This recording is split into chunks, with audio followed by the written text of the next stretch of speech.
Hey guys, welcome back to the Beauty Expanded podcast. It is July 2023, and even though Arizona summers will last way past September, meaning that it is 100 plus degrees outside, I do feel like summer kind of ends when kids and parents get back into the swing of things, school scheduling, and all of that good stuff. And my son Jet will actually be starting kindergarten in just a couple of weeks, which is crazy to think about. I'm really excited for him. And also at the same time, I think with any parent, a little worried about mean kids. And I know I can't protect him forever, and he's got to learn how to uphold his own boundaries, speak up, etc. But it is a little sad to think that some of that naivety, some of that innocence will be lost in school. We actually just came back from a summer vacation in Coronado Island in San Diego, which was so nice to be in chilly weather. Every morning I had my coffee on the beach, and every evening just watch the boys play catch and Jet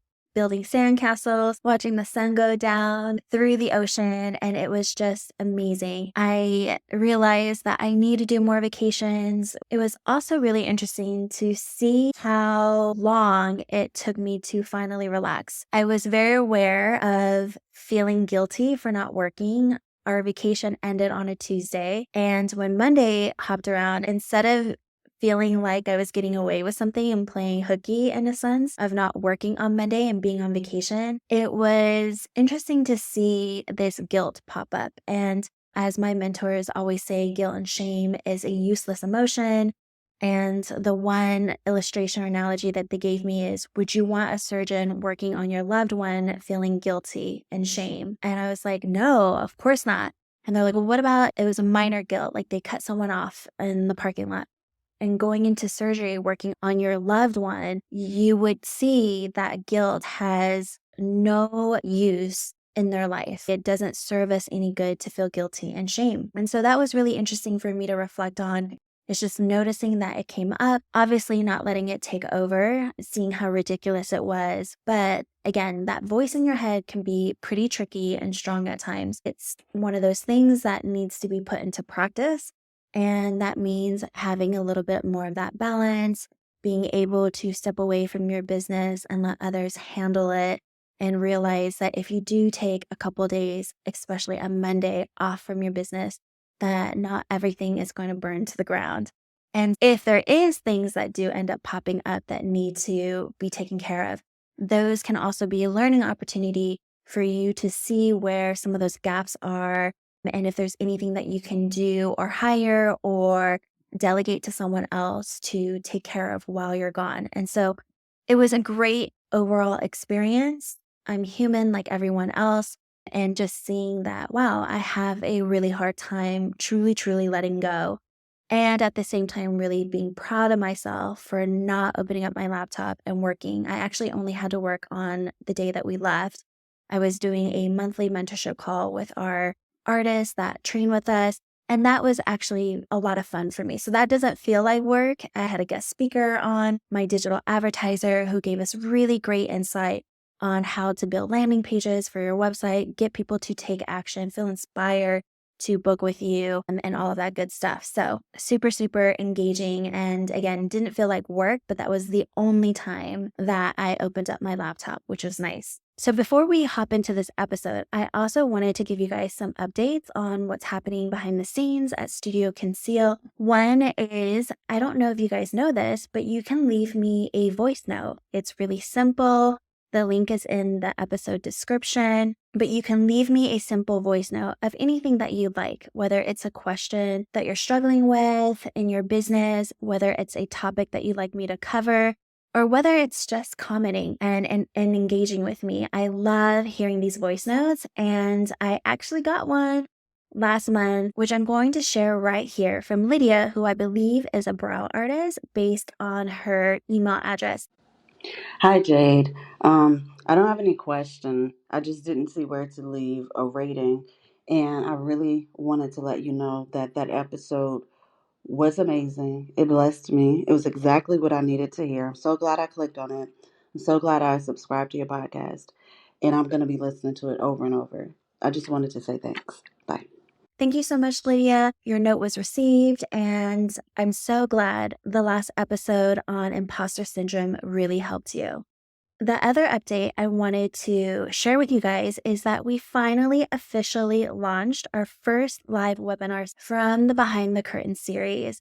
If you haven't seen this yet on my Instagram, or maybe you just don't know much about it, it's this new creative project that I just started where aspiring artists, so maybe you're interested in the camouflage tattooing world, maybe you keep coming back to it, maybe you're thinking about training on it, or maybe you're a seasoned artist and you just want to continue some of your education, learn from us, learn from what's made our transformations successful, what's worked in our business, marketing, sales-wise. The Behind the Curtain series is really an opportunity for us to pull back the curtain of our business and share with you guys all the nitty-gritty, unfiltered elements, strategies, and things that we do to create those amazing before and after photo transformations that you see on our Instagram and social media. Every Behind the Curtain series is a different topic. Some are going to be based towards marketing. Some are going to be based on sales. The first one that we launched was based on my favorite aftercare products to help accelerate the healing process for our clients because we're always working on compromised skin. How I address hyperpigmentation, how I address this skin type versus this, why I love this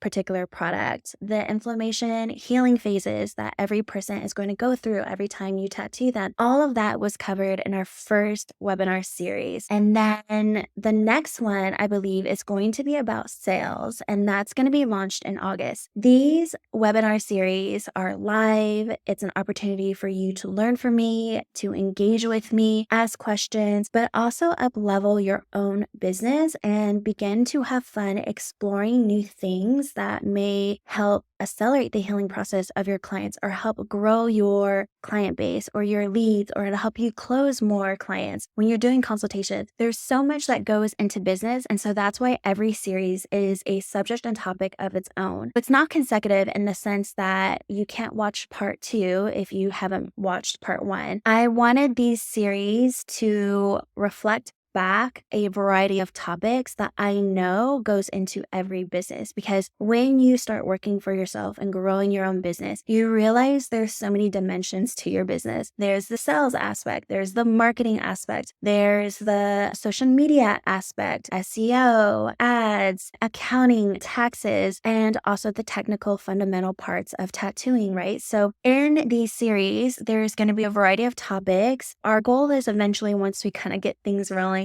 that we launch a series every month. Right now, with just the bandwidth of my time and everything and us ironing out kinks, right now I believe we're shooting for it once every other month. But ultimately, the goal is having this content shoot out every month. And what makes it so cool for all of you guys, because I know you're busy, is not every topic is going to be interesting to you or related to your business. And so this is really an opportunity for you to join our waitlist, get the information and the scoop. So therefore, when a topic is actually related to your business that you can gain something from that appeals to you, you can hop onto that. Tickets are $97. We do prefer that you show up live because I, as an educator, feel most fulfilled when there's an engagement with me and whoever I'm talking with. And so the reason why we don't allow replays except for an upsell and added cost is because I like to motivate people to actually prioritize their time in their business. And that means showing up for your business, showing up and utilizing the experience that I have, the expertise, just being able to show up for your business and truly be present and engaged is what I find most fulfilling as an educator or a teacher, I guess you can say. But I also feel you show up differently when you're fully present and you make it a point to be live in the webinar, because often how we do one thing is how we do everything. And so it's like, how much are you paying attention in your business and your life? How are you showing up? How are you being present? How engaged are you? Tickets are $97, but if you are the type of learner that enjoys being able to have a replay option, or you feel like you might be a little bit distracted, or maybe you're only going to be able to be present for 30 minutes because you have an appointment or a session to go into, and you'd like to have the replay option for 30 days after the live webinar, you can pay for that for, I think it's $49, I believe.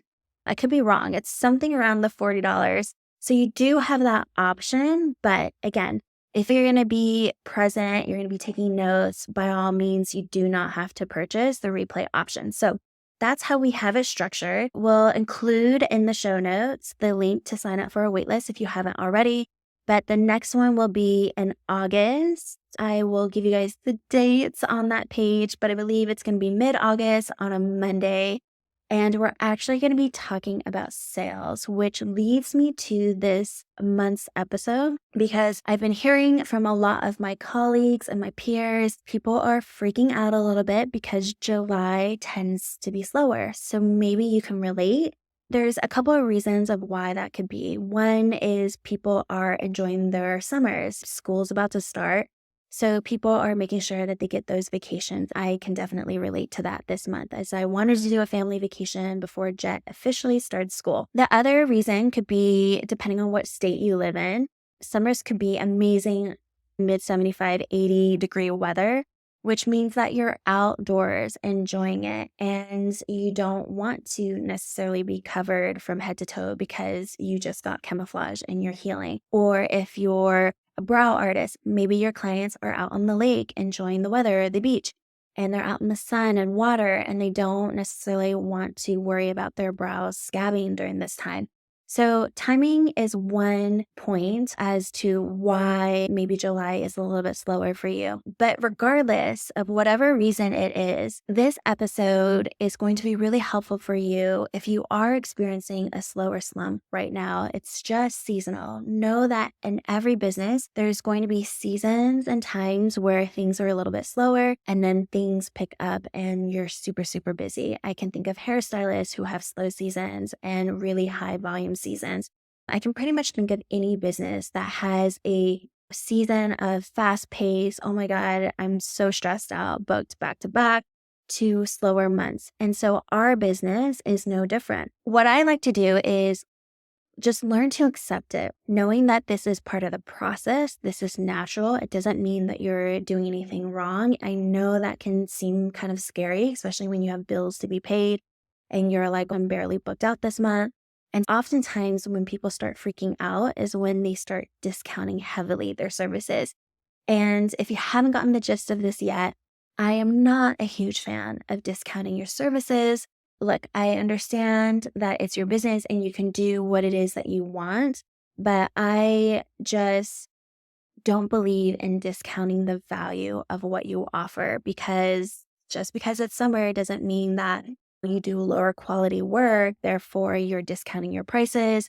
And sometimes with those discounts, when I think of the image and the perception from the consumer, is I just don't want to reinforce poor behavior, in the sense that if you are a discounter, then your client, they're smart. They're going to pick up on that and they're going to just book when you're at your lowest price point, and that's what's going to motivate them. And when price is motivation, I think that can be a very slippery slope if that's your only competitive advantage, because all it takes is someone to be a couple dollars lower than you and they're going to get the sale. And you just really begin to diminish the value, the quality, and the standard and the perception of your business when you get stuck on a pricing war, a bidding war with your competitors and the market in general. So I'm not a huge fan of discounts. I always like to think of myself as the Lululemon camouflage tattooing, which means Lululemon is definitely not cheap. It's a higher price point, and yet their clothes are higher quality. I mean, I am not a gentle person when it comes to my clothes. I throw them in the washer, the dryer. I hardly even divide colors and whites. But that's the type of person I am. I'm very, very rough with my clothes. And even though Lululemon is expensive, I love the fact that my Lululemon leggings have lasted for years and their quality really hasn't diminished that much. And so again, that's really what you're paying for. And I love and really respect that Lululemon barely ever discounts their apparel. If anything, they usually have one sad looking rack of clothes with maybe 18 items of random sizes. And that's their sales rack, period, in their entire store. And I really respect that because they uphold the value of their brand and their image. So the reason why I'm sharing this with you is because I want to share some other innovative ways in which you can drum up business when you're in a slow slump. And this isn't going to include suggesting discounting any of your rates or services. I really want to help expand some other ideas of how you can grow your business, take advantage of the slow season to really up level your business, your services, and your lead pool in a way that is going to help you grow your business, uphold your brand, and the prices that want to advertise and market, and the type of clients that you want to attract, even during a slow slump without having to discount the value of your services. So if that sounds good, let's dive in. Hi, I'm Jade Hernandez, a camouflage tattoo artist and educator. I help beauty bosses effectively market their business and become the authority in their field, close more leads, and make more money. In the past 6 years, I've launched 2 successful beauty businesses to multiple 6 figures with over 100 5-star raving reviews and several media press spotlights. While most marketers will tell you to hustle and work harder for success, I'll show you how to create more value from the inside out so that you work less, make more, and truly expand and transform your business and life. This is the Beauty Expanded podcast. So a quick little recap. I'm not immune to slow seasons either, so I experience them just like you. But when things are slow, my strategy is a little bit different. I try to embrace it, which means that I focus on other things in my business that I probably wouldn't have nurtured and given much time, especially when I'm busy. So it's almost like I go with the flow of things that ebb and flow instead of trying to resist it and freak out. I also try to put a positive spin on it because if I can set these details up for my business, then it's only going to help up-level my customer service experience and grow my business in a way that I don't necessarily have to think about when things are really busy, when your time really is limited because you're booked back to back. So I'm going to be sharing with you the top 5 things that I do when things are a bit slow that you can start implementing in your business. And I would love to know how these work out for you. Number 1, when things are slow, I focus more on creating content. And these can be actual content days. When I first started my business, I was really slow. I was starting business with 0 clients. I was really promoting myself. And so I knew that that wasn't going to be forever, right? Because I was committed. I was going to grow my business. I was going to hustle and do all the things that I needed to do to make this a reality. But in the meantime, I accepted the fact that things were going to be slow in the beginning. And I wanted to take full advantage of that, knowing that eventually and having faith that things were going to be a lot busier. Some of the things that I would do would be to create a content day. I would plan out like 2 days out of the month for just straight content, which meant that I would get my makeup done professionally, I get my hair blown out, and I would hire a videographer to basically do a ton of videos for me. And I'd write out the scripts and just all these ideas. And so I was planned to have that day solely focused on content. Now things are a little bit different. I have so much content out there, but I still have content days. It just looks a little bit different. I don't go get my makeup done professionally and all that good stuff because I think nowadays with apps and editing tools, and it's just really easy for us to create our own content without having to hire a videographer. But back in the day, like years ago, that wasn't necessarily easy to do. And so I would hire videographers, but I would say nowadays I'm actually creating all the content through my iPhone and then editing it through these apps. And I also think that the trend has changed a bit where people really like the unfiltered, candid version of seeing you and other people. And they don't really like this super made up glam look anymore. And that's just a current trend. So either way, it doesn't really matter how you do it. If you feel more confident having your makeup done professionally and doing videos and photos and just feeling better about that, by all means, do that. Otherwise, if you feel comfortable just doing candidly on your phone, then that's fine too. It doesn't matter the quality in regards to whether you're fully professional and posh versus a candid video. Both do very well and both have a market of people who are attracted to that type of content. So don't let that hold you back. Do whatever is going to make you feel better and more confident in front of the camera. I would suggest you book photo shoots of you in your studio or in your place of work, in your scrubs, and doing video. I'm a huge candidate of video, but I also know that headshots are needed in our industry for flyers and websites and all that stuff. So if you haven't done a photo shoot in a while, or if you've never done one, when things are slow, that's a great time to book those things out, is to literally book out a photo shoot and tell the photographer that you're creating content for social media. And then they'll take content of you at your place of work and things that you can use in the future for your marketing posts. I'm a huge fan of video, as you guys all know, because I feel like that is the fastest way for someone to really connect with you and to see your mannerisms, to listen to your cadence, your voice, and really get like that energy exchange from you in the quickest, fastest way. And there's something very authentic about being on video too.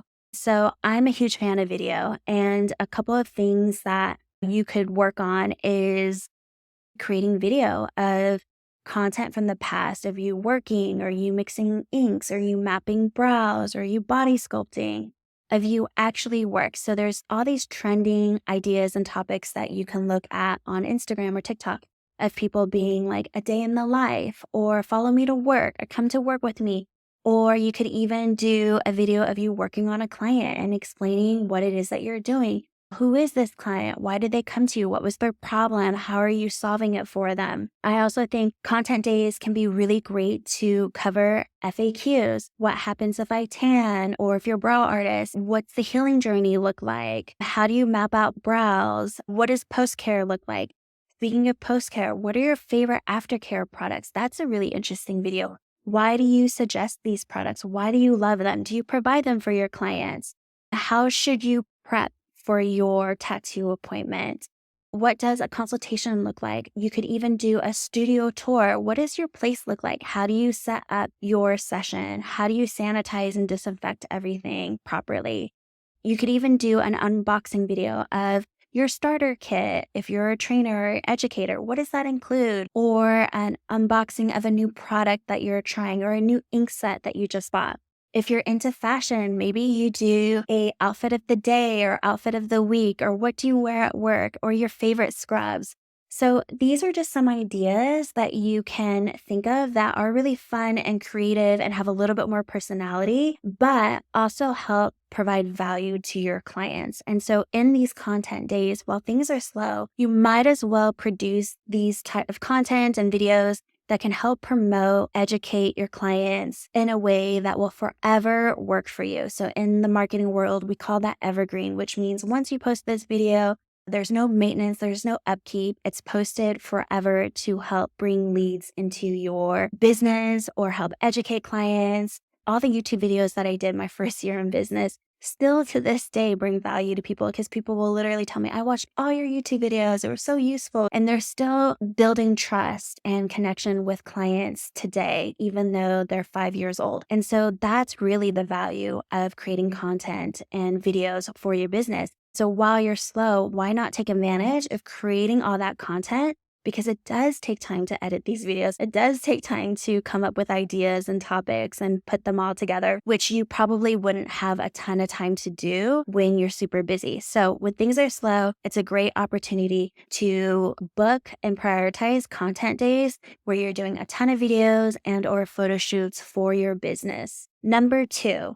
Another thing that we do in our business is try to figure out ways to bring consistent leads into our business, whether that's a client or whether that's a potential student. The way that we do that is we create lead magnets. Now, these lead magnets are sometimes free and sometimes they're paid. So for example, just recently, a few months ago, we created a lead magnet that's a state tattooing licensing guide. You can click on my Instagram, you can go on my website, but essentially that lead magnet is to help build our lead base of email addresses and names of people who are interested in the tattooing world space.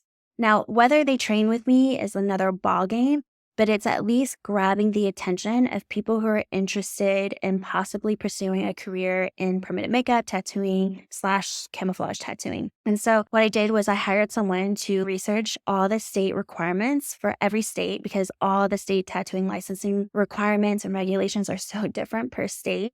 And so she basically just did an overview with links for people to actually click and verify and or call to just make sure that everything's up to date. But it's alphabetized per state and it's a free guide. And in exchange for us providing this free resource of information to kind of like make it easier for people to confirm what's needed of them or required for this sort of career, is they have to give us their email address in exchange for this PDF guide that they can download. So that's an example of a free lead magnet. And we probably get about 5 or 6 new leads just from that guide alone. And then we create these email campaigns where we introduce ourselves, we give them the link to download, and just share a little bit more about camouflage tattooing that kind of leads them to the next step if that's the way that they end up going. Now, who is this person? I have no idea. Maybe it's someone that's just simply interested. Maybe it's a seasoned artist. Who knows? But either way, it's kind of us to gain some traction, some attention, some leads into our business that hopefully will convert to a potential student or maybe even a client down the road in the future. And it's completely free. And it works for us, right? So it's something that we'll have years from now that will continually introduce us to people that may have never even heard of us before. So it's just another way for us to give some value, some advice, some help to other people in exchange to get their information and then kind of see where do they want to go from this. Because obviously there's a reason why they're looking at the state tattooing licensing guide in their area. And hopefully, I don't know what the statistics are yet, but hopefully we're able to convert some of that into actual students in our training program. We also have a paid lead magnet, which is our ebook. Years and years ago, I created an ebook. It's a simple map to becoming a camouflage tattoo artist and shares our industry, some tools that you're going to need to invest in, what to look for in a trainer, and other areas of camouflage tattooing that you can go into: areola restoration, scalp micropigmentation, little things like that. We sell that. It's not free. It's $49. And today I just got a sale from that. What's really cool about this lead magnet is it's obviously someone who's a little bit more motivated and interested in the camouflage tattooing world. They're coming to me for some information as a resource, as a guide. And then again, we are going to be working on some email campaigns to help really nurture that lead, to see if they are interested in training with us. And again, not everyone is, but it's an opportunity for us to have something that's residually getting interest and getting us in front of the eyes of people who are potentially interested in stepping into a camouflage tattooing career. These lead magnets are a really great way to advertise and promote your business without really having to pay for the advertising fees. I remember another free lead magnet that we had done in my early years of my career is I was not training at the time. So my whole goal was to get more clients. And we had this like PDF guide that we were promoting and boost it for ads. We actually got a ton of leads on it, and I was able to convert some leads into actual customers. Is we created this PDF resource of the differences between laser stretch mark removal versus microneedling versus camouflage tattooing. It was a whole email campaign, but basically they would submit their information for this free resource PDF guide that they could read. And then they were immediately subscribed to an email list that explained a little bit more what camouflage tattooing was, some of the case studies and little things like that. Because years and years ago, no one knew what camouflage tattooing was. And so that was an entirely different nurture sequence for us. And it worked really, really well. So these are just like some ideas that you can create while things are slow, is to think of a free resource. It can literally be a 1-sheet PDF guide that you can create for your ideal client.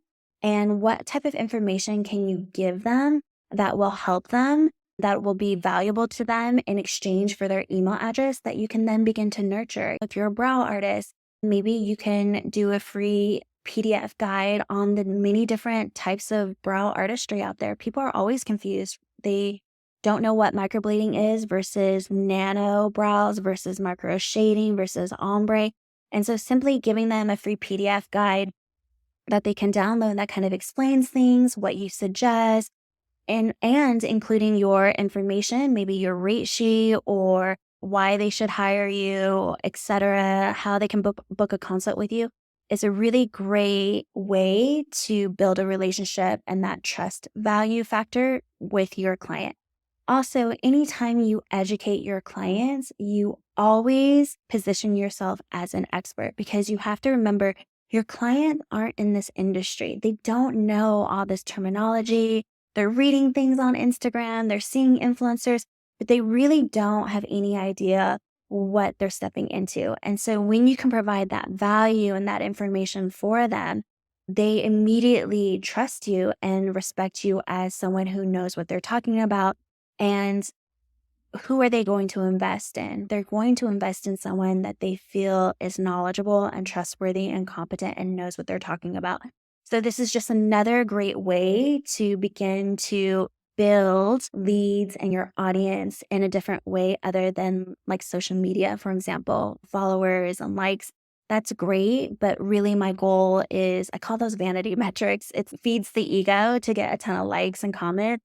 But really, my ultimate goal is I have a business and I want clients. How do I really sift through the noise and attract those who are looking for the type of services that I offer, who are seriously looking for the services that I offer? So that's what I really like about getting lead magnets set up.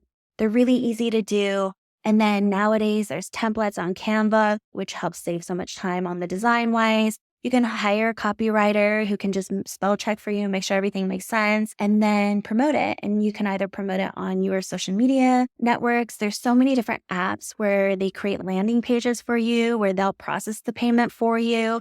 Currently for my Instagram, I use Snipfeed, and it's like Linktree, but they're a little bit different. They have opportunities where you can sell and upload products through their feed. They take a percentage of your sales, but it makes it really easy for the consumer to do like a one-click opt-in buy purchase.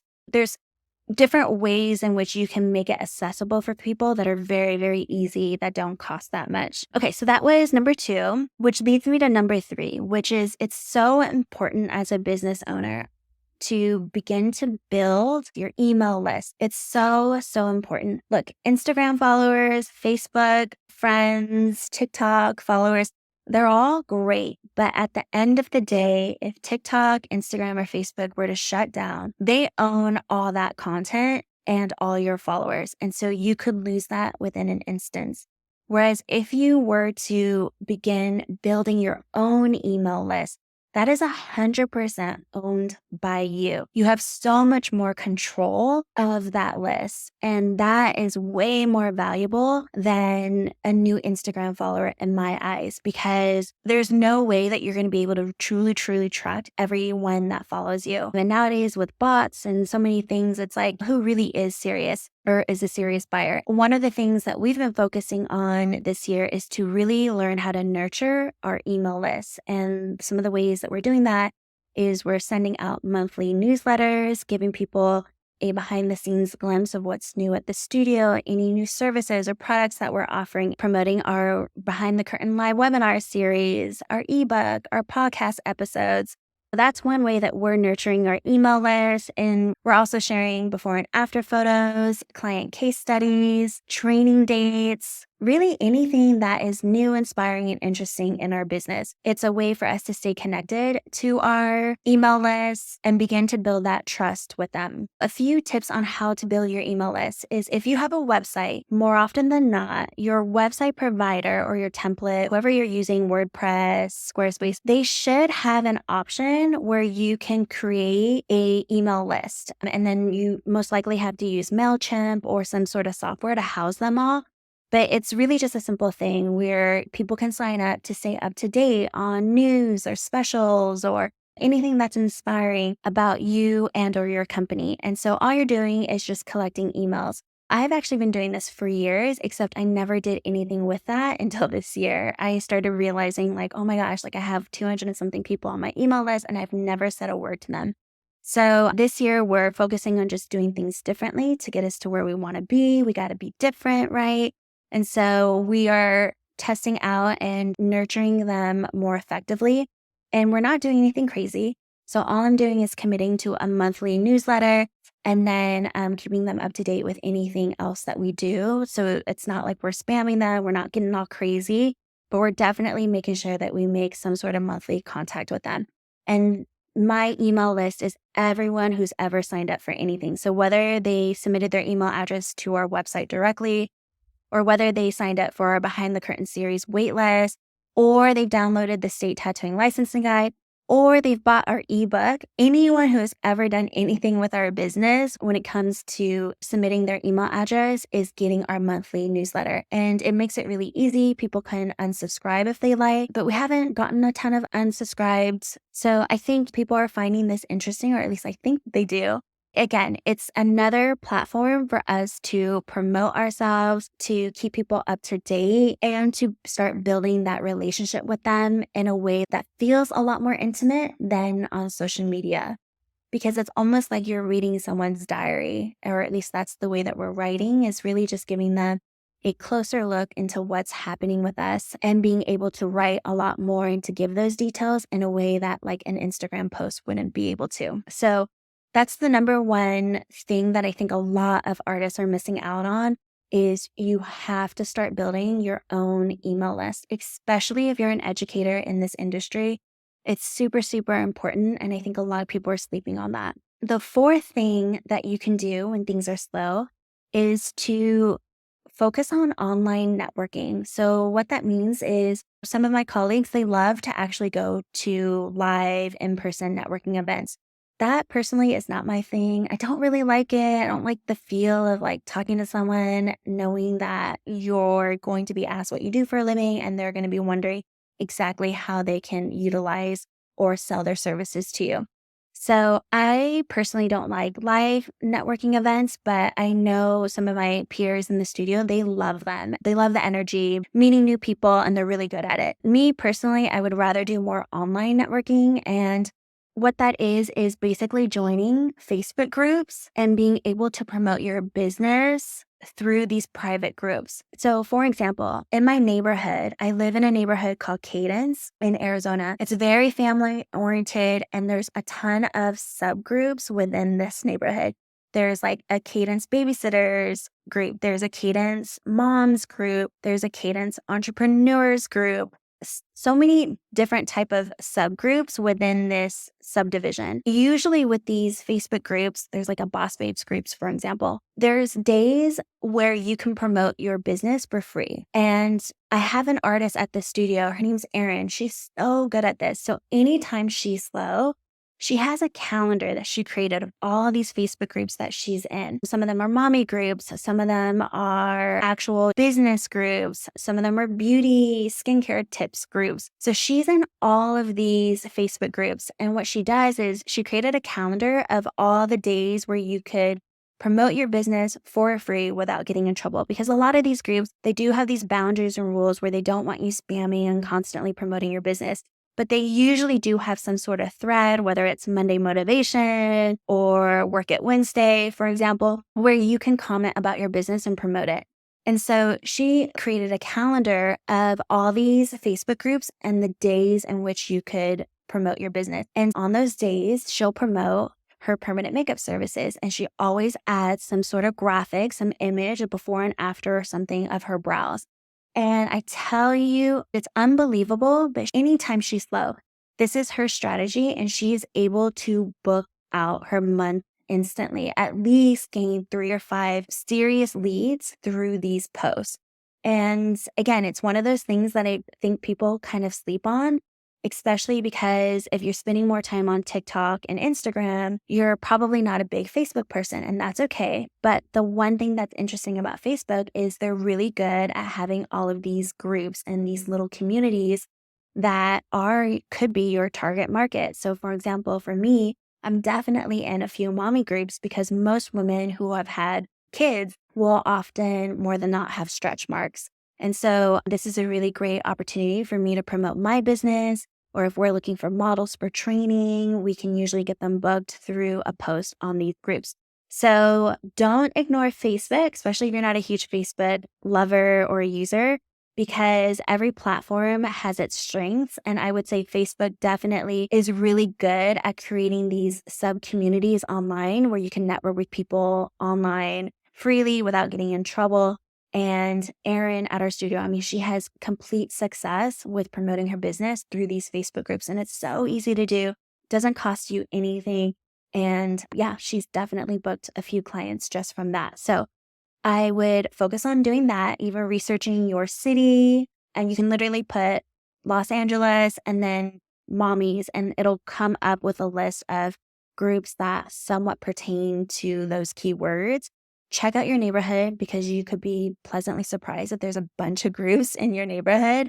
And yeah, so that's just a little tip that I think a lot of people sleep on. The fifth tip or hack that you can do is invest in some ads, or you can boost a post for a couple dollars a day, a week. Not a big deal, doesn't have to break the bank, but this is a really great way, again, to just make sure that you get your business and the eyes out there onto your brand.